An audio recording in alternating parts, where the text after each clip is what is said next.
Lucie habitait depuis 3 ans dans ce petit immeuble au volet vert, une bâtisse ancienne, au cœur d'une ville tranquille, du sud de la France, où le temps semblait parfois suspendu.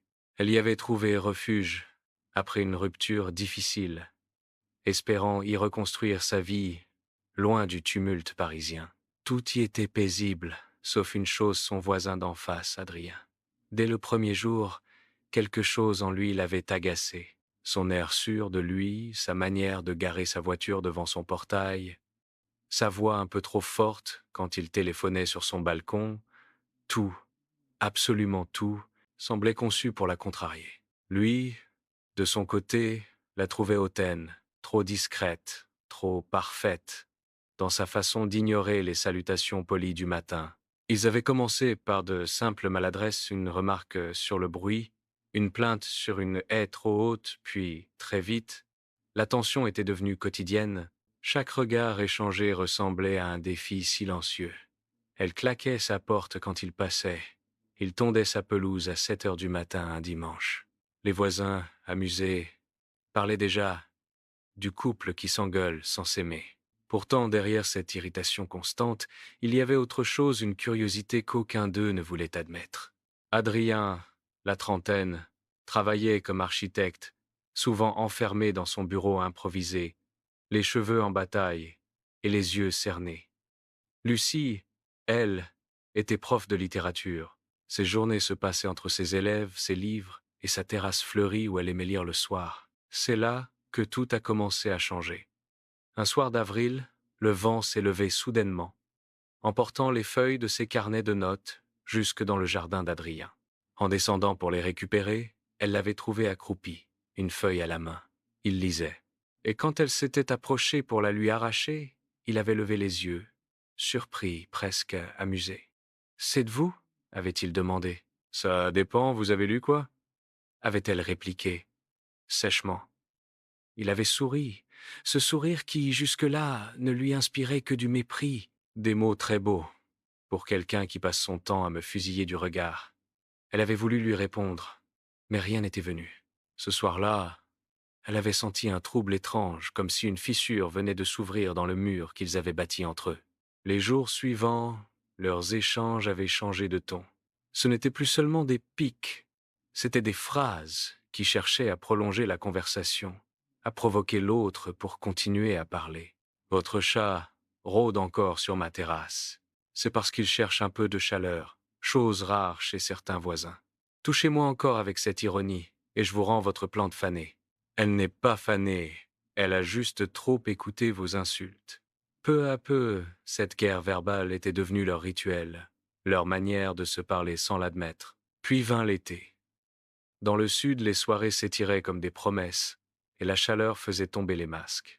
Un soir, Lucie, lasse de la canicule, s'était installée dehors avec un verre de vin blanc. Adrien était sur son balcon, chemise ouverte, travaillant sur des plans à la lumière dorée.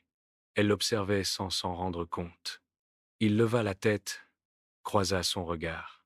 Aucun des deux ne détourna les yeux. « Vous comptez me regarder toute la soirée ?»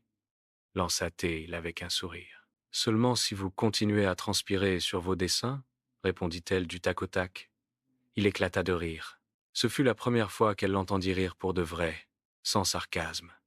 Un son franc, un peu rauque, qui fit battre son cœur plus vite qu'elle ne l'aurait voulu. Ce soir-là, il descendit avec 2 verres, traversa le jardin et vint s'asseoir à sa table.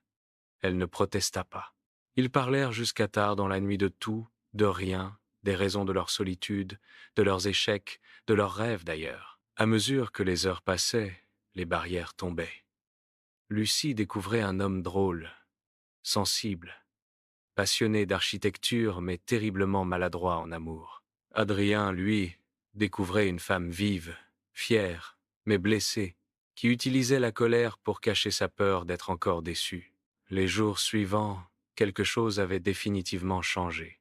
Ils se croisaient avec des sourires timides, s'envoyaient des messages anodins. « Il y a du courrier dans votre boîte. J'ai arrosé vos fleurs pendant votre absence. » Mais derrière ces banalités se cachait une tension nouvelle, presque électrique. Une nuit d'orage vint tout sceller. Le tonnerre grondait depuis des heures, et soudain, l'électricité sauta dans tout l'immeuble. Lucie, terrifiée par les éclairs, alluma une bougie, mais son cœur battait trop fort. On frappa à sa porte. C'était lui. « Vous allez bien ?» demanda-t-il, trempé par la pluie. « Oui, enfin, je crois. J'ai du café chaud, si vous voulez pas rester seule. » Elle hésita, puis accepta. Chez lui, la lumière vacillante des bougies dessinait des ombres sur les murs. Ils parlèrent encore, plus doucement cette fois. À un moment, elle lui demanda « Pourquoi vous m'avez toujours détesté ?» Il la regarda longuement. « Parce que vous me plaisiez, et j'ai pas su le cacher autrement. » Ce fut un silence suspendu. Puis il s'approcha, effleurant sa joue.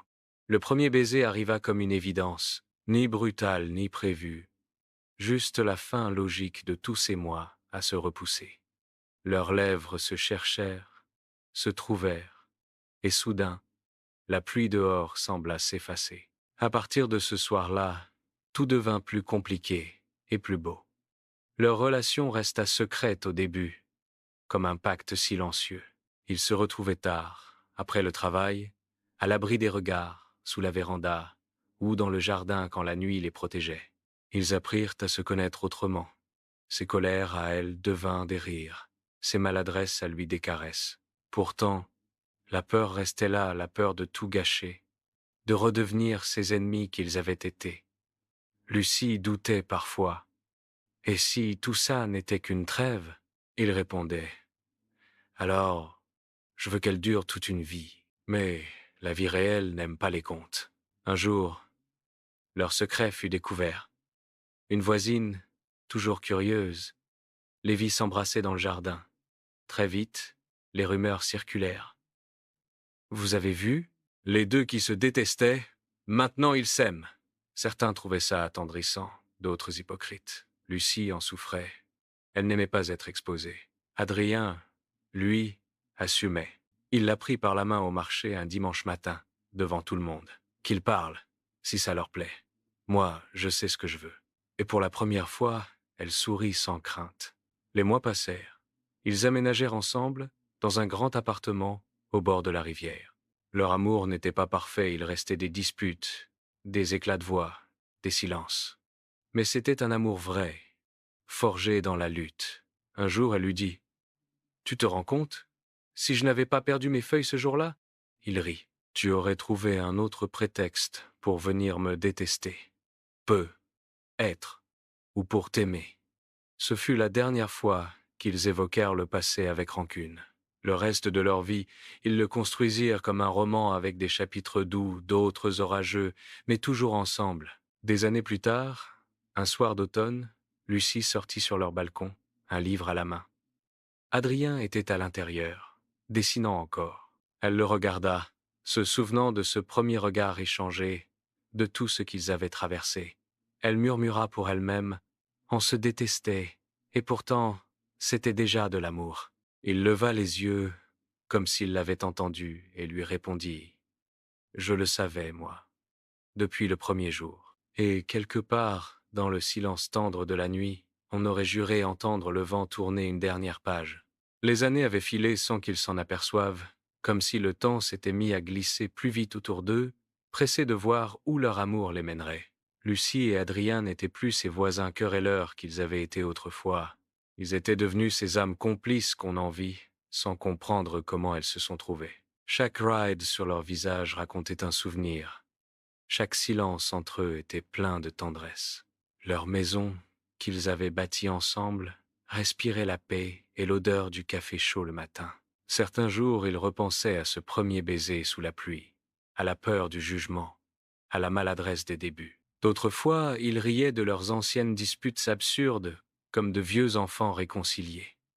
Un soir d'été, Lucie demanda à Adrien « Tu regrettes parfois notre histoire ?» Il répondit sans lever les yeux « Comment pourrais-je regretter la seule guerre que j'ai eu plaisir à perdre ?»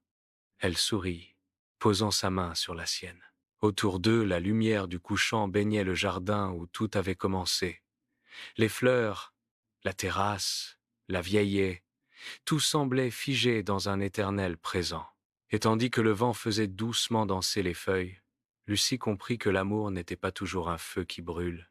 Parfois, c'est une flamme tranquille qui ne s'éteint jamais. Leur histoire n'avait pas été parfaite, mais elle était vraie, et c'était tout ce qui comptait.